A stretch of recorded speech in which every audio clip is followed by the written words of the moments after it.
అమెరికాలో వివిధ విభాగాలకు సంబంధించినటువంటి అవినీతి మీద పబ్లిక్ నుంచి తీసినటువంటి లెక్కలు కావచ్చు, ఇతరత్రా అన్ని రకాలు కలిపితే ఏ ఏ విభాగాల్లో ఎంతెంత అవినీతి ఉంది అన్నటువంటిది అధికారికంగా ప్రకటించారు.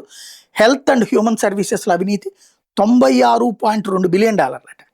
అలాగే లేబర్ డిపార్ట్మెంట్ అంటే కార్మిక శాఖలో ఈ దొంగ లెక్కలు ఇచ్చినటువంటి దాంట్లో $7 బిలియన్ అవినీతి జరిగిందట. ఎడ్యుకేషన్ డిపార్ట్మెంట్లో కూడా అవినీతి జరిగిందంట. విద్యాశాఖలో $2 బిలియన్ అవినీతి జరిగిందట.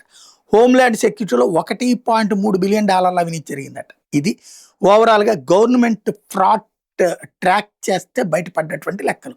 అంటే అవినీతి అన్నటువంటిది ఈ ప్రజాస్వామ్య దేశాలు, ఈవెన్ చైనా లాంటి కమ్యూనిస్ట్ దేశాల్లో కూడా జరగబట్టినే కదా ఉరి తీసింది, కాల్చి చంపుతున్నది, రష్యాలోనైనా జరుగుతున్నది.